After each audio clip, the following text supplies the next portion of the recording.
Well, welcome to the 700 Club. Democrats ran the table in the major off-season elections yesterday. Their candidates scoring big wins in New York City, New Jersey, and right here in Virginia. Well, the victories include the first Muslim mayor of New York City and the first female governor of Virginia. CBN's Brody Carter breaks down the results.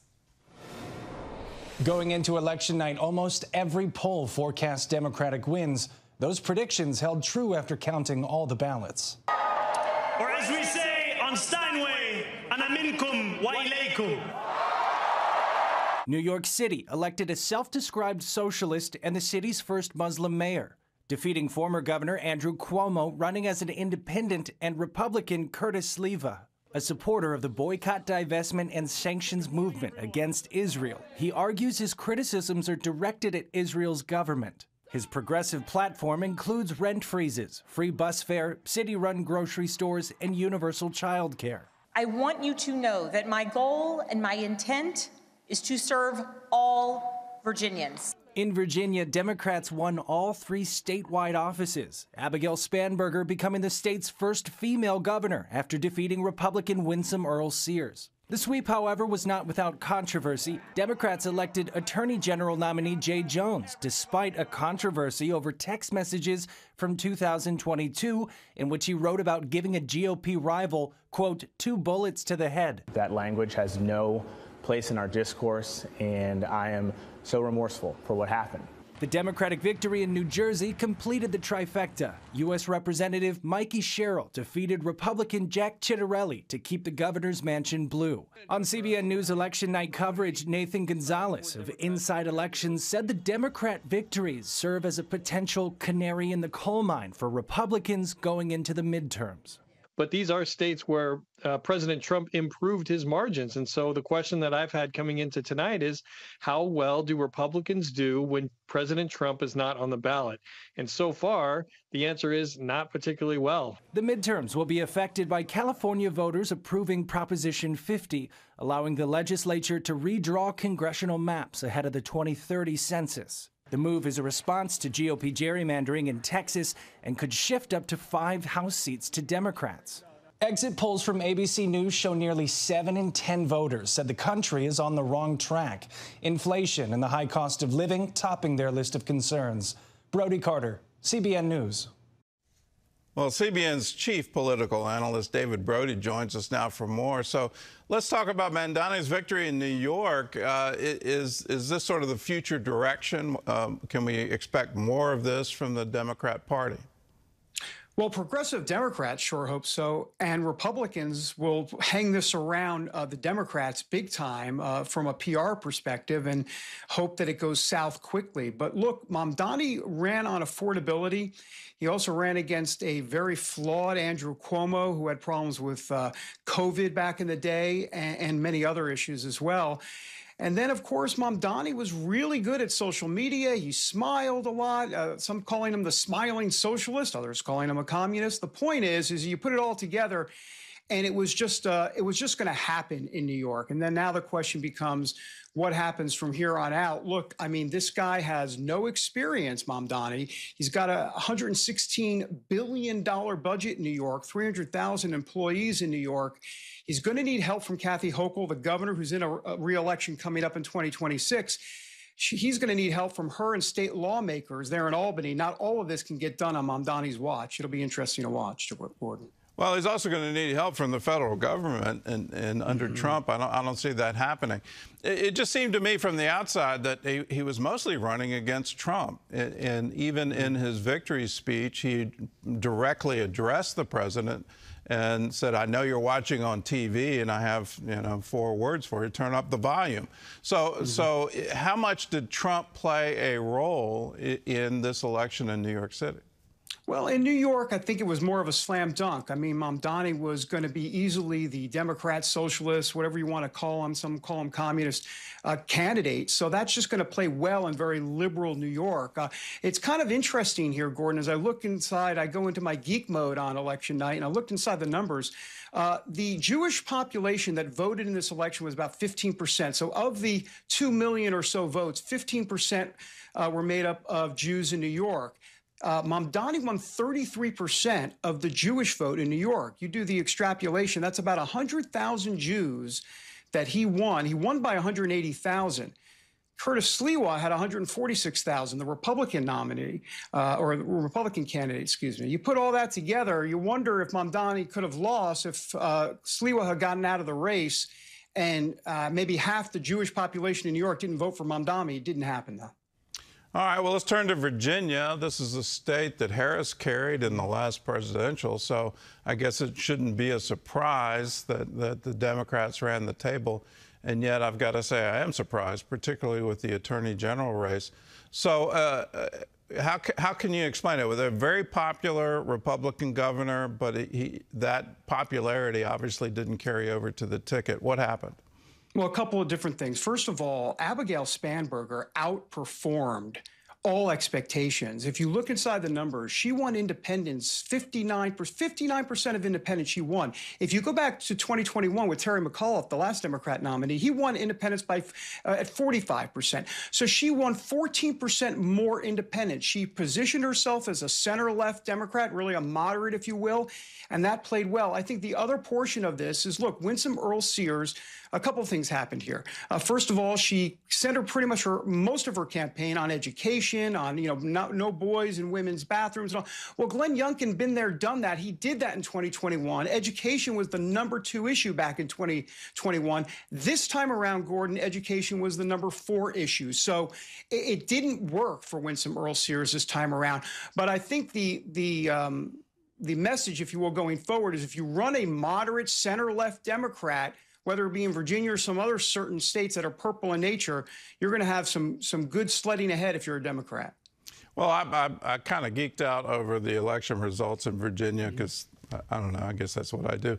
The surprise to me, and there were two of them, it was a 2-to-1 advantage in Northern Virginia, Spanberg against Sears, and that was a total of 300,000 votes, and Youngkin kind of pulled even. He didn't win them, but it wasn't a margin of 300,000 votes. And then the surprise of surprise, the sort of reliable conservative Virginia Beach. The Democrats ran the table. It was odd. There was like a split vote where people were voting for Republican delegates, but not for the Republican leadership. How did it just doesn't make any sense? Is this all about government cutbacks? Is it about the shutdown? Is it about the high cost of living? Any explanation for these kinds of results? Well, I think you can make the case that the government shutdown with a huge federal employee number in that Northern Virginia area made a difference, at least in that area. But we should not think that it's just because of that only. I mean, Spanberger was a good candidate in terms of the way she positioned herself. Now, you're talking, I guess we'll just continue the geek out theme, but in Fairfax County, which is, as you know, Gordon, the most populous county in Virginia, I mean, Abigail Spanberger was doing 73% within Fairfax County. A good night for a Democrat is north of 60%, but she was way higher than that, 73%. So, I mean, if you just look at those numbers in and of themselves, it wasn't just that the Democrats did well, they overperformed. And I think that is going to be a clear concern for Republicans going forward. But also Democrats hopefully will learn the lesson that say, look, candidates matter. And this one did in Virginia. Well, let's look to the midterms. We can geek out over what happened yesterday, but what do you propose for Democrats to do in the upcoming elections? What do you propose for Republicans? And let me add to it, California approved a redistricting, which is going to add 5 Democrat seats in Congress. I'm hearing the Democrats in Virginia, now that they have run the table and have control of the legislature and the governor, they're going to redistrict in Virginia. And so the Republican majority in Congress, which is very narrow, it now looks to be at risk. So what's the strategy going forward? So a couple of things here. Let's start with California Prop 50 and the redistricting issue. Of course, that also big for Democrats last night. California Prop 51, which means they will redistrict seats out there in California. Right now, Gordon, if you're looking at a scorecard, it's 9-6 in favor of Republicans in terms of the states that have redistricted on the Republican side compared to California and Utah, who have redistricted, and that would actually help Democrats. So Republicans are up kind of 9-6 in that. Having said that, you mentioned Virginia. They're one of 7 states that is still looking to redistrict in some form or fashion. 4 of them blue states, 3 of them red. So we're not quite sure what the math will be eventually. But look, I mean, the clear marquee matchup, if you will, overall is in the U.S. House. In other words, that is going to be, we're going to see who wins control of the U.S. House because Republicans only have a 5-seat majority. In terms of the Democrats and what they can do going forward, look, I think they need to understand what happened last night. When you run a moderate Democrat in places like New Jersey and Virginia, because remember, Mikey Sherrill also did way better with independents than Phil Murphy did, the governor from 4 years ago. When you start to run those type of candidates, that needs to be your playbook going forward. Because remember, in 2026, Trump won't be on the ballot. 2028, Trump won't be on the ballot. And so where are those independents going to go? A lot of them went to Trump. But this is an opportunity for Democrats to win many of them back, and I think that has to be the lesson for sure. As for Mamdani, that feels to me, Gordon, like a much separate track. That will be where Republicans hope they can say, look, that's the face of the party. Democrats would be smart to say, that's not the face of the party. We're going to run more center-left Democrats and get back in the game. That's good for America, too, to have a robust Democrat party that's not off the reservation on the far left. It would be, and here's a curious fact in my geek out. Mikey Sherrill and Spangenberger were roommates when they were in Congress. They roomed together. So it looks like they're going to be friends as governor-elect. So congratulations to them for what is obviously a spectacular win. And whatever you take away from it, clearly what they were saying really resonated with voters. So congratulations to them. Well, in other news, let's turn to our foreign enemies, because I think if we spend too much time debating each other, we're getting distracted from what's going on in the world stage, and what's happening on the world stage is quite definitely anti-American. Hamas has finally returned the last American hostage body from Gaza. John Jessup has more on that story from our CBN News Bureau in Washington. John? That is right, Gordon. The remains of Israeli-American Staff Sergeant Itai Hen arrived in Israel Tuesday night. Hamas captured Hen on October 7th. On X, Secretary of State Marco Rubio wrote, quote, "We honor his life, mourn his loss, and stand by his family." Hen is the final U.S. hostage held by Hamas. 7 hostage bodies are still in Hamas captivity. Meantime, the Trump administration reportedly has sent a draft resolution to the UN Security Council to create an international stabilization force in Gaza. The resolution calls for the ISF to run for at least 2 years, to be overseen by a board of peace headed by President Trump. The force, working in close cooperation with Egypt and Israel, would oversee the demilitarization of Hamas. Well, turning now to Jamaica and the aftermath of Hurricane Melissa, the death toll has risen to at least 32 lives lost there. About 3/4 of the island is still without power, and it's estimated more than 140,000 people don't have access to essential aid. CBN's Operation Blessing is working to help those in need. From its base in Montego Bay, dozens of volunteers are cleaning up damage and debris, as well as bringing much-needed relief, including cooking and serving hot meals, more than 6,400 so far, seeing more than 80 patients who need medical care, and distributing water filtration systems to create clean drinking water. Marcia McFarlane is serving as a volunteer to help in her community. Operation Blessing is a blessing to a lot of people right now in Montego Bay. Yes, because a lot of people, they lost everything. They can't cook, they can't do nothing. Some of them, they don't have any money or anything like that. So you coming on board now is a massive blessing. Gordon, Operation Blessing clearly making a difference and having a direct impact on people's lives. It is wonderful what we can do together to say when these kinds of disasters strike, we want to come to the people in need and provide their need. There's been a lot of debate about this storm as, you know, as the worst storm of the century, and everybody's saying, no, Katrina was worse. I was on the ground in southern Mississippi and in New Orleans after Katrina. It was absolutely devastating.